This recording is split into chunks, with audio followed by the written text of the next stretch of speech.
So good morning. This is Pratap Raju, lecturer in mechanical engineering. So Government Polytechnic Nandipet. So our subject is advanced workshop technology. So chapter is foundry. So last class also we discussed about the few topics in foundry. So today also we discussed in the topics of foundry. See here today we are going to discuss what is meant by molding sand and properties of molding sand and types of molding sand and ingredients in molding sand. Okay, so here what is molding sand? Okay, so it consisting of a sand which clay or binders. It consisting of a sand with the clay or binder used to make mold. Is used to make mold. So it can be reused. Okay, so it can be reused. Okay, then properties of molding sand. Okay, say here we have the various properties are there. So we will see one by one. So the first one is the porosity, or also called as the permeability. So porosity is nothing but a porous material. It is a porous material. A gap between the sand particles provide the passage for the flue gases. Okay, flue gases. So that is called porosity. And the next one is plasticity. So it acquire the shape of the pattern. It is acquire the shape of the pattern. So deforms to required shapes. Okay, so deforms to required shapes. So after pressing the sand, so that mold cavity will be attained or retain its the same shape. It cannot become to its original shape. Okay, that is called plasticity. And then other property is called flowability. So it flows into the corners. Okay, it flows into the corners and deeper into the molding box. It flows into the corners and deeper into the molding box. Okay, then collapsibility. Collapsibility is nothing but it can be broken into particles and can be reused. It can be broken into particles and as well as reused. Okay, so that is collapsibility. So means after completing of your molding process, removing the casting object from the mold, so the sand should be broke. Okay, see the while breaking the sand should be easily broke. Okay, so that type of property of the sand we requires. Okay, and then next other type is that is called adhesiveness. Okay, so adhesiveness and as well as cohesiveness, these are the both relative terms. So what is adhesiveness means adheres to the surface of the pattern and molding sand. Okay, so here the sticking nature. Okay, so sticking nature means so here we can stick the sand particles to the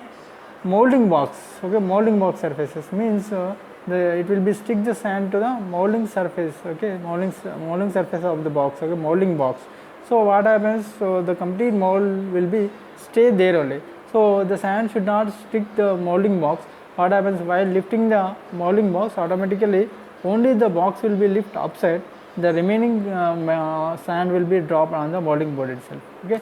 So in order to do not do that one. So what happens? So what to do means just simply. So the sand should be stick to the molding boxes. So while lifting also it may not be happen anything. Okay. That is called adhesiveness. Okay. So here cohesiveness means see the ability of the sand particles to stick to each other means sand to sand or sand particle to sand particle to stick together to get the bonding surfaces. Okay, so that is called cohesiveness. And the next one is a refractoriness. Okay, so it withstand high temperature. Refractory means it is related to temperature top. So it withstand high temperature. So withstand heat of molten metal. Withstand the heat of molten metal. Okay, so that is about the properties of sand. So this is a very important. Definitely we can get the question. What is the properties of sand? Okay, so they here the few properties are there. There is a flowability, collapsibility, adhesiveness, cohesiveness, and refractoriness. Okay, and then next types of molding sand. Okay, so here we have few types are there. The natural sand, synthetic sand, and special sand. Okay, so natural sand. Okay, the sand collected from river beds. Okay, sand collected from river beds. Okay, sand collected from pits.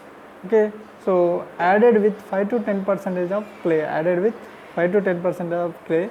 Clay develops strength and plasticity. Clay develops strength and plasticity. Used for non-ferrous castings. Used for non-ferrous castings and grey cast iron castings. Used for non-ferrous castings and Grey cast iron castings, also called green sand, is also called as green sand. Then next synthetic sand. So it is a clay free sand. So clay from free sand. So a mixture of sand, bentonite, so 3 to 5% binders, and water 3 to 4%. Okay. So used for ferrous castings. Okay, used for ferrous casting. So a natural sand, so it is collected from river beds or pits. Okay, that is used for ferrous castings and grey cast iron castings. It is used for ferrous castings. Okay, that is synthetic casting. So and here we have the special castings are there. That is a high refractory sands. Okay, it is used for accurate castings. Okay, so examples are zirconium, alunite, chromite, magnesite, and chromite. Okay, so these all are the various special sands. Okay, so what are the advantages of synthetic sand over natural sand? A few advantages and limitations are there. So a more uniform grain size, it has more uniform grain sand and high permeability, so moldability, easier control of properties, is suitable for variety of castings, that is the advantages of synthetic sand over natural sand. And then limitations. Okay, what are the limitations? Means high initial cost, so patching is difficult, so dries out fastly, skilled labor is required. Okay, so these are the some limitations over natural sand. Okay, and then in classifications according to the initial conditions. So various classifications are there. That is a green sand, dry sand, loam sand, facing sand, backing sand, system sand, parting sand, and core sand. Okay, these are the various types of casting sand are there. So first we will see one by one. That is a casting, that is a green sand. In order to make the casting with the help of green sand, so the foundry sand contains the moisture. The green refers the moisture content. Okay, so green sand is nothing but it is not a color in green, so it is refers the moisture content. So silica sand, so here silica sand 18 to 30% of clay plus 6 to 8% of water. Okay, so this sand can be reused also.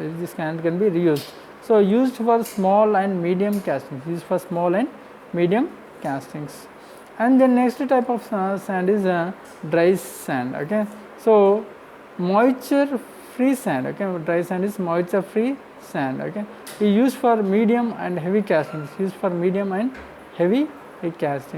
Then loam sand. So it is a mixture of sand. And clay, that is 50% sand and 50% clay, that is. Okay, so this loam sand is used for large castings. Okay, so pipes, rolls used in paper mills. Okay, so facing sand. Okay, so applied to the surface of the pattern, used for getting the smooth surface. Okay, so layer thickness of mold ranges from 20 to 30 mm. Okay, so that is called facing sand. So it is applied to the surface of the pattern, used for getting smooth surface. Okay, so that is about the facing sand. And then next one is backing sand. Okay, so it is used to support the facing sand. To fill rest of the flask. Okay, its purpose. So it is a porous mixture of sand. Okay, that is called backing sand. Next, system sand. Okay, so it is prepared from used sand. It is a reconditioned. Okay, so the system sand is a reconditioned sand. Okay, used to fill complete flasks. So it possesses high strength, porosity, and refractoriness. Okay, then next parting sand. So a fine sand dust. So prevent sticking to the pattern surface. That is example brick powder. So parting sand is a fine sand dust will be sprinkled on the mold surface. Okay, and then next to coarse sand. Okay, used for making coats. It consisting of a silica sand, binders, so linseed oil and resin and water. So it possesses high refractoriness. It possesses high refractoriness. That is about the coarse sand. So list of ingredients in foundry sand. Okay. So what are the ingredients? Means natural and synthetic sand. That is the sand. So binders. Okay. So binders lo clay binder, organic binders and inorganic binders. Okay. And then next one is water will be used. Then additives we have. So sand additives. Okay. Binders and additives. So in sand additives, these are added to the molding sand. These are added to the molding sand. They control sand. They control sand properties. They control sand properties. Widely used additives. So what are the additives we used? Means coal dust, wood flour, silica flour, iron oxide. Okay. So what is the purpose of coal dust? Means to improve the surface finish. Okay. To improve the surface finish. Then what is the wood flour? Means so to improve the collapsibility of the core. To improve the collapsibility of core. Then next silica flour. So reduce the metal penetration. Reduce the metal penetration. Then last one is the iron oxide to increase dry strength. To increase dry strength. These are the sand additives. Okay. So sand binders and as well as sand additives. Okay. Sand binders are clay binders, organic binders and inorganic binders. So clay binders generally is the clay, and organic binders are bentonite, linseed oil and resins. Inorganic binders are Portland cement and sodium silicate. Okay. So these are the things we have studied in this class. So remaining thing will be discussed in the next class. Thank you.